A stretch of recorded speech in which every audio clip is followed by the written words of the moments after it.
The whole world's been waiting to see who's gonna bring back that old school, no-nonsense, heavy-duty off-road vibe we grew up drooling over. And suddenly the 2026 Ineos Grenadier rolls up like the new sheriff in town, flexing a wild mix of retro grit and modern swagger. And no joke, the second this beast shows up, you instantly get that feeling like someone finally remembered what real 4x4 life actually means. None of that soft city boy SUV energy. This thing pulls up like it's ready to stomp across continents without even breaking a sweat, and honestly, the way it's built, it probably can. The 2026 model doesn't just show up quietly either. It kicks open the doors and says, "Yo, I'm the future of old-school adventure. Deal with it." From the jump, you can tell Ineos didn't come to play it safe. Every inch of the Grenadier looks like it was carved out of steel, diesel fumes, and mountain dust. It's that type of ride that makes you want to quit your 9 to 5, grab a sleeping bag, and disappear into some wild canyon with zero cell signal. You know that vibe when a vehicle literally whispers, "Let's get lost"? Yeah, the 2026 Grenadier has that energy turned all the way up. But the real twist is how insane the updates are this year. It's like they took everything people loved about the original, punched it with a shot of modern tech steroids, wrapped it in premium materials, and then said, "Let's go break some rules." You walk around it and instantly notice how the stance has gotten even tougher. The 2026 version has that squared-up muscle attitude, like a power lifter in a tailored suit. No curves, no nonsense, just bold lines that scream function first. The headlights hit you with that signature dual-stack circle look, and they're brighter, sharper, cleaner, like the kind of beams that slice through fog at 3 a.m. when you're climbing some cold mountain road. And the grille? Pure attitude. They didn't soften it, didn't round it, didn't try to make it friendly. They doubled down on the aggressive utility look, the kind of face that says, "Move or be moved." But the real flex is the chassis. This thing is legit built on a body-on-frame setup that's basically begging for punishment. It wants mud, it wants rocks, it wants deserts and riverbeds, and terrain that makes other SUVs cry. The suspension upgrades this year go stupid hard, with improved articulation, beefier dampers, and tuning that feels like it was crafted by people who actually go outside instead of designers who just sit behind computers. Ineos legit hit the drawing board with a mission to create a truck that feels unstoppable but still gives you that satisfying old-school mechanical vibe. No fake traction magic, no soft suburban tuning, just raw capability with enough refinement that you don't feel beat up afterward. The new wheel options are wild too. You've got chunky off-road tires that look like they could climb walls. The stance is wider, the wheels look stronger, and the fender flares add this confident, rugged thickness that makes the whole body look like it's armored. And the colors? They kept it raw. Earth tones, tactical blacks, military greens, steel grays, shades that look right at home covered in dirt and battle scars. And you can tell this thing wasn't painted for Instagram. It was painted for the world. The doors still swing with that satisfying clunk like you're opening a bank vault. The frame feels heavy, confident, secure, and the roof rails, built like they could hold an entire small village. You want to mount tents, fuel cans, gear racks, solar kits, ladders, whatever, this thing is ready. Every detail on the outside has been designed for a purpose. No faking, no pretending, just pure 4x4 DNA. And then you slide inside, expecting maybe something basic and rugged, but nah. The 2026 Grenadier hits you with this insane combo of utility and luxury that just feels right. Not overdone, not cheesy, just perfect. It's like stepping into a cockpit built for someone who works with their hands but still enjoys comfort when it counts. The seats smack you with that premium European build quality, supportive bolstering, tough upholstery, optional leather that's thick and durable, and a layout that feels like it wants to go to war but still look expensive doing it. The dashboard slaps with that aircraft-style switch panel that became the Grenadier's signature move. A full grid of toggle switches, knobs, buttons, and real physical controls that let you do things without digging through menus like you're decoding a puzzle.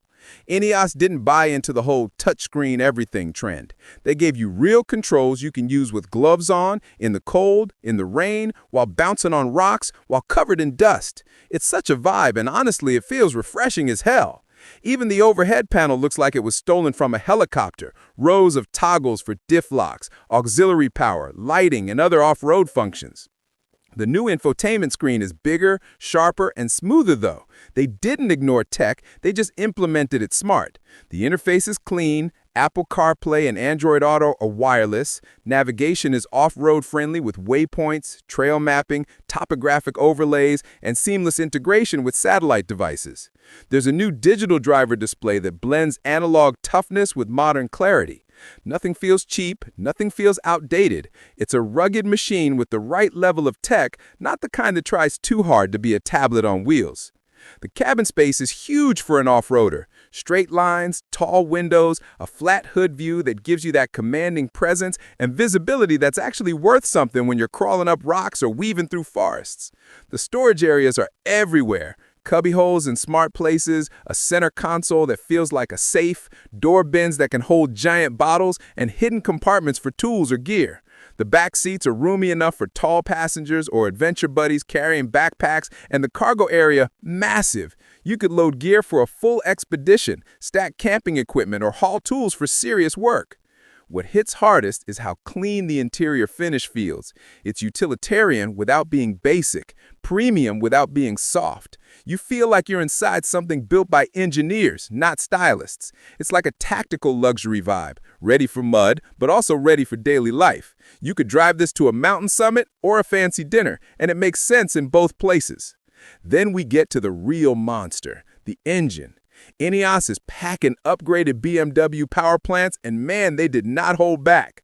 You've got that turbocharged inline-six gasoline engine delivering strong horsepower, fat torque curves, and acceleration that feels way faster than a boxy off-road truck has any right to be. It pulls hard, smooth, confident, no drama, and the torque is where the magic happens. You need grunt for hills, towing, crawling, hauling. This thing's got it in spades. The diesel version in some markets hits even harder, with torque that feels like a freight train pushing you forward. The 8-speed automatic gearbox is refined, smart, and tuned for both road and off-road use. Low-range gearing is crisp and responsive, and the diff lock system is pure mechanical bliss. Front, rear, center, real lockers, real capability, not some electronic imitation nonsense. When you lock this thing down, it becomes a mountain goat. Straight up climbs, loose gravel, deep mud, riverbeds, washouts. This thing doesn't flinch. The steering stays heavy enough to feel connected, but light enough to use on tight trails. The ride's improved significantly this year, too. Better damping, better balance, less body roll, and more composure on pavement.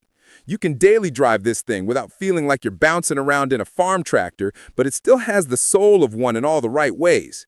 You get that tough, sturdy, confidence-inspiring ride quality that tells you, yeah, this thing was designed for punishment.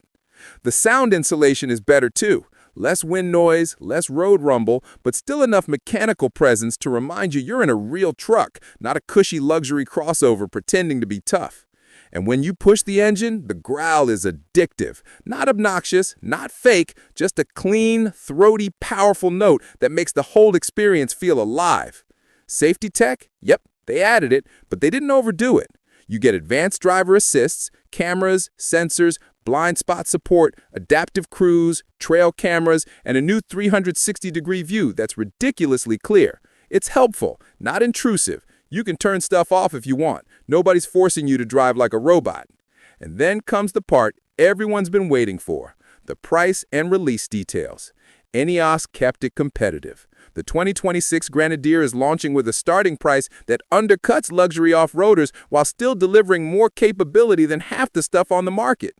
Depending on region and trim, it's landing in a premium bracket, but still way more reasonable than something like a G-Class or a Defender in full trim. For what you're getting, real mechanics, real toughness, real capability, it's honestly impressive. People expected it to jump way up in price this year, especially with the upgrades, but Ineos kept it grounded. The release rollout begins in early 2026, with priority markets getting deliveries first. Pre-orders are already turning wild in some regions because people want something real, not digital-only SUVs, not soft crossovers, not fake off-road packages. They want grit. They want steel. They want something that actually earns its badge. And the Grenadier basically walks in and fills that gap no one else has got the guts to fill anymore. The hype around it is huge, not because of marketing, but because of vibe. People miss vehicles that feel physical, vehicles that feel purposeful. The Grenadier taps straight into that nostalgia but upgrades it with modern strength. It's the kind of machine that feels like it'll still be running 20 years from now after being owned by 4 different families, driven across deserts, forests, farms, mountains, and still be like, yeah, what's next?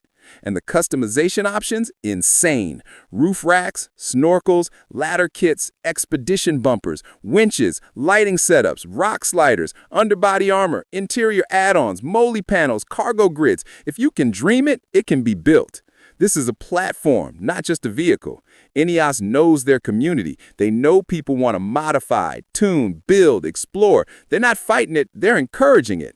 The vibe around the 2026 Grenadier is honestly cultural. It's not just a new car, it's a statement, a pushback against soft design, a revival of real machines, a reminder that adventure is supposed to be gritty and unpredictable. It's meant for people who don't just want to look outdoorsy, they actually go outdoors.